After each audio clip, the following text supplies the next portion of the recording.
안녕하세요, 몰파구입니다. 예고했던 대로 하이브의 반박에 대한 어두워치게 재반박을 다뤄보겠습니다. 와우. 이번에는 이해를 돕기 위해 미니진 씨를 스튜디오로 모셔 이야기를 나눠보겠습니다. 본 내용은 어두워의 재반박 공식 입장을 기반으로 재구성 및 분석한 내용입니다. 안녕하세요, 민 대표님. 네, 안녕하세요. 안건별로 인터뷰를 진행해 보겠습니다. 우선 경영권 탈취 관련해서 여쭙겠습니다. 일단 카톡 대화가 농담이었던 것은 지난번에 밝히신 것과 동일한 입장이네요. 네, 맞습니다. 어두워 측은 그것에 대한 구체적인 계획도 실행도 없었습니다. 네, 알겠습니다. 그런데 기자회견에서도 말씀한 내용이죠. 민 대표님에 대한 여론전을 멈춰달라고 하이브를 찾아갔던 부대표가 하이브에 가서 회유당하고 민 대표님과의 카톡을 공개한 이야기. 네, 부대표가 겁을 줘서 그랬다고 제 앞에 와서 울면서 사과하더군요. 결론적으로 하이브는 부대표와 저와의 카톡 내용을 찾아냈습니다. 부대표는 그 보상인지 하이브의 고발 명단에서 제외되었고요. 저와 가까운 사람을 회유하여 저와의 카톡 내용을 들여다본 건 이것이 정당한 행위입니까? 이것은 사생활 침해이자 인권 침해입니다. 혹시 배신감을 느끼시진 않나요? 전혀요. 오히려 그렇게 동료로서의 우리의 인연에 난도질을 한 하이브가 야속할 뿐입니다. 부대표를 회유해서 결론적으로 좋은 관계이던 저에 대해서 안 좋은 이야기를 할 수밖에 없도록 만든 거죠. 비인간적이지 않나요? 그 부분이 민 대표님 말대로라면 너무하다 싶은 부분이 있네요. 그럼 다음 한 건입니다. 금전적 보상에 관해서 여쭤보겠습니다.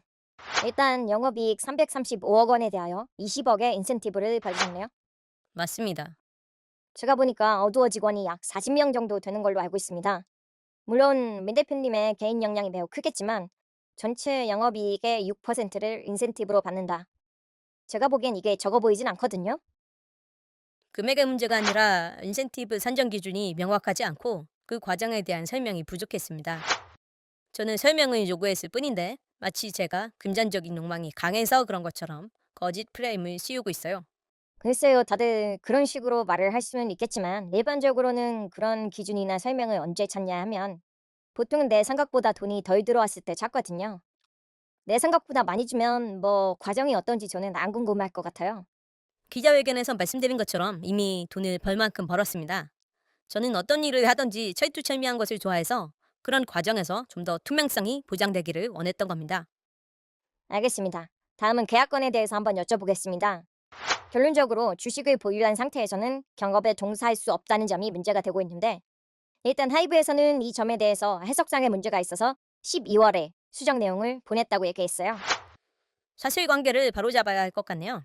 해석상의 문제가 아니라 명백히 저에게 불리한 계약입니다. 주식이 한 주라도 있으면 경업을 하면 안 된다는 것은요. 그리고 12월에 수정 내용을 보냈다고 얘기했지만 3월 중순이 되어서야 받을 수 있었어요. 말씀하신 걸 보면 결론적으로 12월이든 3월이든 수정된 계약서를 제안받긴 하신 걸로 이해되는데 맞나요? 경업금지 조항을 완화해준다는 조항은 있었죠.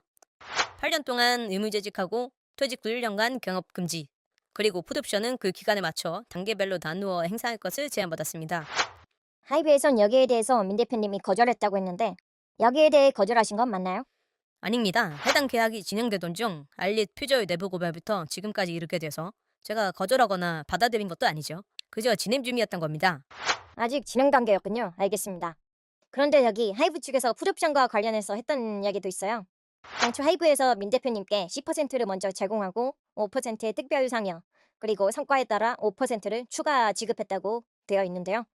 제일 마지막 5%를 제외하면 13배수 풋옵션이 걸려 있었는데 하이브 측에서는 민 대표님이 마지막 5%에도 13배수를 적용해달라고 해서 그건 승낙했지만 전체적으로 30배수로 올려달라 이런 요구를 하셔서 거절했다고 하네요. 그런 부분이 바로 하이브가 저를 금전 욕심이 많은 사람이라는 프레임으로 몰아가기 위해서 하는 언플인 겁니다. 30배수를 언급했던 것은 사실이지만 그건 차후 보이그룹을 제작한 이후의 가치를 반영한 거고요. 그저 제안 중에 하나였습니다. 우선순위로 다룰 만한 내용도 아니고요. 일단 30배수 요구를 하신 건 맞군요. 관점에 따라 좀 과하다는 생각이 들 수도 있을 것 같습니다. 글쎄요. 어도어에서 보이그룹을 제작하면 그 정도 가치는 될 거예요. 그리고 하이브에선 작년 3월에 제가 달라고 하지도 않은 스톡 옵션 10%를 준다고 했었습니다. 그런데 그건 법률 자문 결과 상법상 주요 주주인 저에게 부여가 불가능한 항목이었어요. 농락당한 거라고 생각합니다. 금전적인 문제가 아니라 신뢰의 문제예요. 알겠습니다. 결론적으로 금전보다는 계속해서 올바른 정보를 주지 않은 점에 있어서 신뢰가 틀어졌다라고 주장하시는 거네요. 근데 모르겠습니다. 노예 계약이라고 하셨는데 제가 보기에는 지속적으로 금전 보상을 받으시고 또 금전에 대한 요구도 좀 하신 것 같아요. 민 대표님 말씀만 본다고 해도 말이죠. 게다가 경력 금지도 마찬가지로 하이브에서 전부는 아니지만 어느 정도는 완화해 주려고 시도를 했던 점이 마찬가지로 민 대표님 입장에서도 확인이 되기 때문에 제가 보기에는 노예라고 하기에는 너무 대접이 좋지 않나 하는 생각이 드는 게 또 사실입니다. 돈이 문제가 아니죠. 저는 그런 불공정을 받기 싫었던 거예요. 알겠습니다. 다음은 내부 고발과 감사에 대해서 얘기해 보겠습니다. 하이브 측은 내부 고발에 대해서 회신을 했고 그걸 민 대표님이 확인했다고 했어요. 제가 내부 고발을 하자마자 감사가 시작되었고 제 사임을 요구하며 주주총회 소집을 요구하는 공문을 보내왔습니다.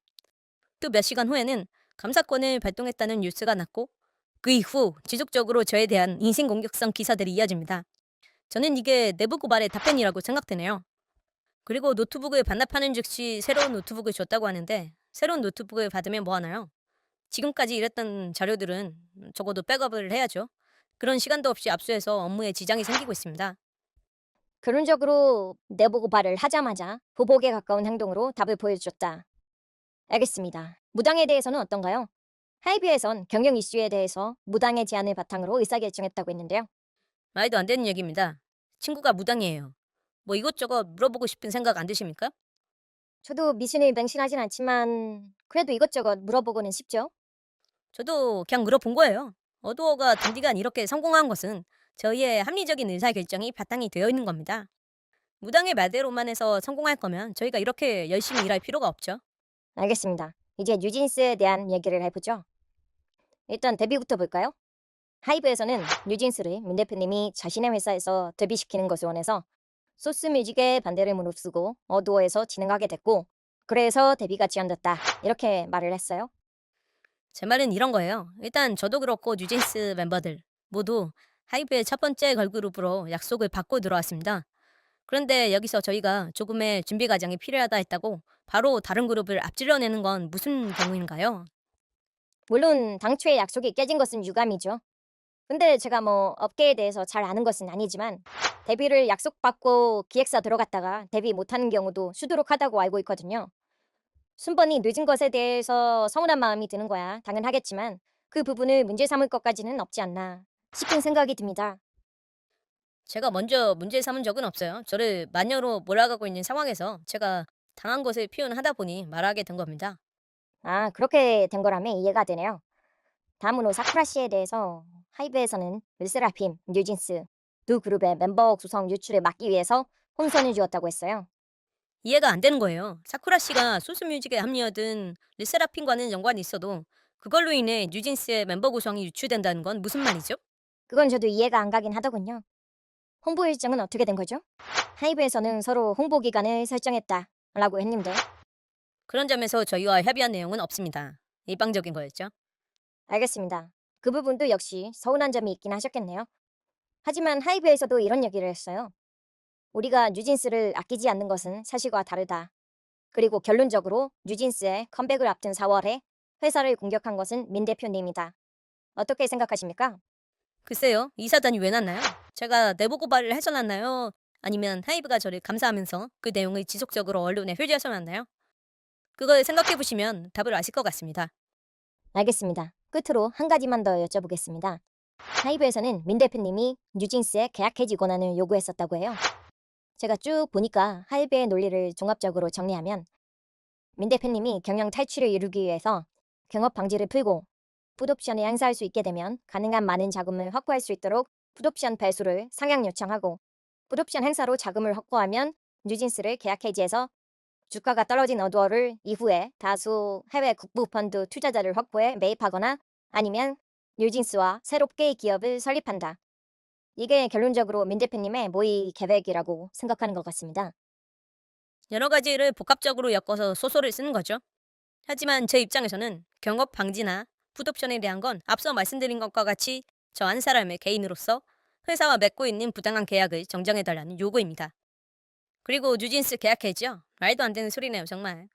그런 식으로 호도하니까 문제라는 겁니다. 앞서 말씀드린 것처럼 저희가 뉴진스를 데뷔하는데 너무 우여곡절이 많았어요. 멀티레이블이면 다른 회사처럼 운영되어야 하는 게 맞는 거 아닌가요? 저희는 하이브라는 거대 기업에 그저 한 부서처럼 움직이고 있는 거고요. 그런 것은 기아차와 같은 형태를 말씀하시는 건가요? 기아차도 물론 현대자동차 소유이긴 합니다만 내부에서만이 아니라 대외적으로도 서로 경쟁하는 관계로 되어 있죠. 맞습니다. 현재 상황은 예를 들면 이런 거예요. 기아차가 소렌토 신형을 내기 위해서 현대자동차에 허락을 요청했는데 현대차가 우리 산타페 내야 되니까 나중에 내 라고 하는 거죠. 사실 케이팝 그리고 글로벌에도 저희 말고도 여러 회사가 있지 않나요? 그런 상황에서 저희가 경쟁에서 살아남기 위해선 이런 식으로 선의의 경쟁을 하는 것도 중요하다고 생각합니다. 저는 결국은 뉴진스 계약 해지를 요구한 것이 아니라 저희가 저희의 계획대로 소렌토든 K5든 낼 수 있는 자율적인 권한을 원한 겁니다. 지금은 결론적으로 저는 어두워 대표라기보단 뭘 하든 하이브의 결제를 받아야 하는 사람일까요? 그게 기자회견에서 말씀하려고 했던 부분이군요. 알겠습니다. 오늘 나와주셔서 감사합니다. 네, 감사합니다. 어떻게 보셨습니까? 논리대로라면 하이브도 나름대로의 논리가 있고 미니진 씨도 나름대로의 이유가 있죠.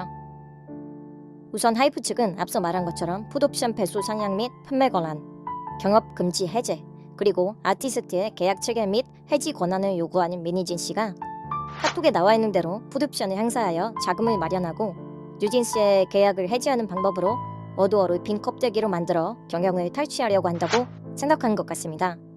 반대로 미니진 씨는 단지 개인의 불합리한 계약 정정과 멀티 레이블로서의 자기 결정권을 원한 것인데 하이브가 자신에게 열등감을 느껴서 공격했거나 혹은 자신의 지분이 커져감에 따라 그것을 배임으로 몰아 자신의 주식을 회수하려 든다고 생각하는 것 같네요. 저는 솔직히 이쪽도 저쪽도 아예 말이 안 되는 소리를 하는 건 아닌 것 같네요. 이런 상황이면 결론적으로는 이전 영상과 같이 모든 것은 하이브가 결정적인 근거를 가지고 있느냐 아닌가에 달려있다고 보입니다. 그리고 현재까지로 보면 그런 증거를 제시하지 않고 있기 때문에 사실 근거가 없는 거 아닌가? 라는 생각이 들긴 합니다. 만에 하나 미니진 씨가 그럴 생각이 있었다고 치더라도 어떤 구체적인 행동을 하기 전에 잡으면 무슨 근거가 있겠습니까? 생각만으로는 처벌할 수 없죠. 과연 이번 사건은 어떤 결말을 맞이할지 그 기추가 주목됩니다. 이상 몰파고였습니다.